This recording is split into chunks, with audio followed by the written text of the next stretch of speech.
Soyez bénis au nom de Jésus-Christ. Nous sommes toujours dans la formation des disciples. La plupart des chrétiens de nos églises n'ont pas un bon fondement. Ce qui fait que nos églises souffrent. Leur fondement, c'est viens à l'église, tu vas te marier. Viens à l'église, Dieu va multiplier tes affaires. Viens à l'église, Dieu va te donner des bonbons. Mais il y a les gens qui ne vont pas à l'église même, c'est eux-mêmes qui ont les concours là. Il y a les gens même qui ne vont pas à l'église, c'est eux qui sont mariés. Il y a les gens même qui ne vont pas à l'église, c'est eux-mêmes qui font enfant. Mais l'évangile qu'ils ont entendu là, quand ils sont venus là, ils ne sont pas passés par la porte. Ils sont passés par la fenêtre. Et ils sont rentrés dans la maison de Jésus-Christ. On leur a dit que quand tu viens à l'église là, Dieu partage des bonbons. Il partage des bonbons, cadeaux. Et ils sont passés par la fenêtre. Et quand ils sont arrivés à l'église, ils voient que ce n'est pas bonbon. Ils veulent fuir maintenant. Parce qu'ils voient la réalité. On leur a mal enseigné. Ils ont un mauvais fondement. Et c'est sur ça qu'on a bâti leur vie. Et aujourd'hui, tout le monde cherche bénédiction. Quand il y a veillé, ils sont là-bas, chercher bénédiction. On ne leur a pas prêché le véritable évangile. L'évangile de Jésus-Christ. Ce n'est pas pour te donner des bonbons. Si Dieu veut, il te donne enfant. Ce n'est pas pour ça qu'on est à l'église. Nous sommes venus à l'église. Il y a un évangile qu'on a laissé aux apôtres, les disciples de Jésus-Christ. Et c'est transmis de génération en génération. De génération en génération, le message est transmis aux autres. Jésus a dit, allez partout, faites de toutes les nations des disciples. Enseignez-les ce que je vous ai enseigné. Qu'est-ce qu'on nous enseigne dans nos églises? Des évangiles. Paul dit tout ça là, c'est en vain. C'est en vain, tu as cru en vain. Nos églises sont remplies de pauvres. Nos églises sont remplies de gens même désespérés. Quand on cherche pauvreté, c'est à l'église. Parce que l'évangile qu'on leur prêche là, ce n'est pas la bonne évangile. Il faut te connecter, tu vas écouter l'évangile qu'on doit te prêcher. Tu vas écouter toutes sortes d'enseignements sur la croix, la résurrection de notre Seigneur Jésus-Christ. Voici le message des apôtres. 3000 personnes se sont converties. 5000 personnes.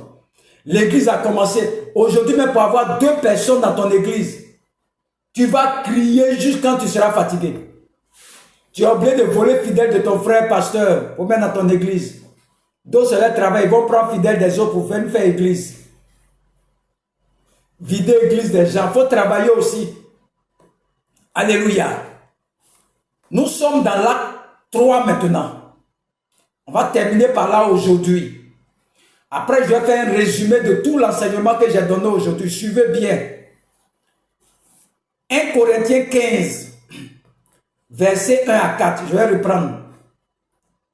Il dit, je vous rappelle, frères, l'évangile que je vous ai annoncé, que vous avez reçu, dans lequel vous avez persévéré et par lequel vous êtes sauvés. Si vous le retenez tel que je vous l'ai annoncé, autrement, vous avez cru en vain.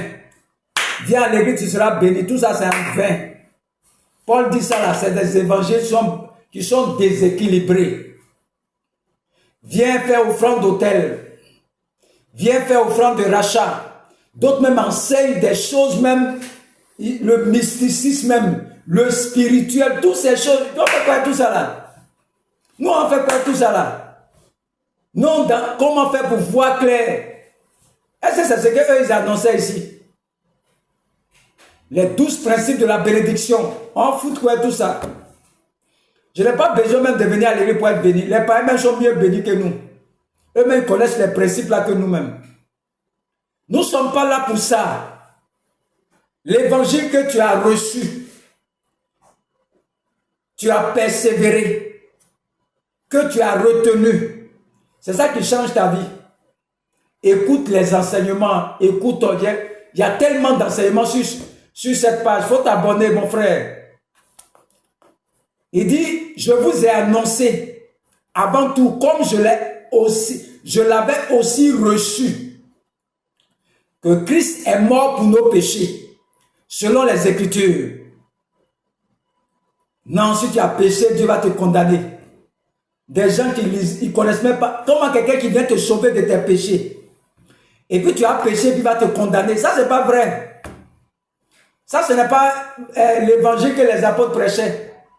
Eux, ils disent que si tu as péché maintenant, là, tu te confesses, tu obtiens miséricorde. On n'a pas de lui faire offrande pour ça. Non, tant que tu ne fais pas offrande de taureau, Dieu ne va pas te pardonner. Qui vous a dit ces choses? Ça, c'est la pure sorcellerie. Ce n'est pas biblique. Moi, je dis ça toujours. Si vous voulez tuer moi, prêchons ce que les apôtres prêchaient et puis il y avait 5000 convertis là. Prêchons ça. Le verset 4. Il dit qu'il a été enseveli. Le tombeau. Qu'il est ressuscité le 3e jour. Selon les Écritures. Voici l'évangile de Paul. Jésus-Christ crucifié. Jésus-Christ enseveli. Jésus-Christ ressuscité. Jésus-Christ assis à la droite du Père. Il va venir vous chercher. Voici tout l'évangile qu'il prêchait. Il y avait 3000 personnes. Un évangile où il n'y a pas la croix de Christ. Il n'y a pas l'ensevelissement. Il n'y a pas de résurrection. Est un évangile qui est incomplet. Voilà pourquoi les églises souffrent. Qu'est-ce qu'on te prêche dans l'église? S'il n'y a pas ces trois là-dedans, si ce n'est pas ça qui est ton fondement, ta vie chrétienne, tu vivras bancale. Ça sera bancal. Tout salut qui n'a pas été expérimenté par ces trois-là, la croix, l'ensevelissement, la résurrection, est un évangile qui est incomplet. Chez Dieu, là, c'est fini. Mais chez toi, là, ce n'est pas encore fini. Puisque toi-même, tu vas vouloir réaliser ce que Dieu a déjà fait. Chez Dieu, là, quand il te regarde, tu es déjà sauvé. Les gens ne peuvent pas croire ça. Toi, tu n'as pas de révélation que Christ est mort, Christ est enseveli, Christ est révélé pour toi et que tu as reçu là. Si tu n'as pas reçu ces trois évangiles, tu vas lutter dans la vie pour avoir la puissance de la résurrection. Si ce qu'on t'a enseigné là, dans les fondements de ta vie là, il n'y a pas la croix de Jésus, il n'y a pas tombeau de Jésus, il n'y a pas résurrection de Jésus. Paul dit c'est un évangile incomplet. Voilà pourquoi il n'y a pas de miracle dans nos églises. Qu'est-ce que tu prêches, pasteur? Qu'est-ce que tu prêches? Non, si tu prêches, Dieu va te condamner. Dieu va te condamner. Qui vous a dit ça? Ça, ce n'est pas vrai. Sortez de ces évangiles. Si tu prêches là, c'est toi-même, ton cœur qui te dérange toi-même. Et c'est Satan qui vient t'attaquer. Quel Dieu qui va te condamner? Lisez la Bible, prêchez les choses que Dieu vous a dit au peuple. Dieu ne fait rien à quelqu'un. Il dit tant que Paul dit, si tu ne prêches pas la croix, si tu ne prêches pas l'ensevelissement, si tu ne prêches pas la résurrection de Jésus-Christ, ton évangile, c'est un évangile bancal. Viens à l'église, tu vas faire l'autel.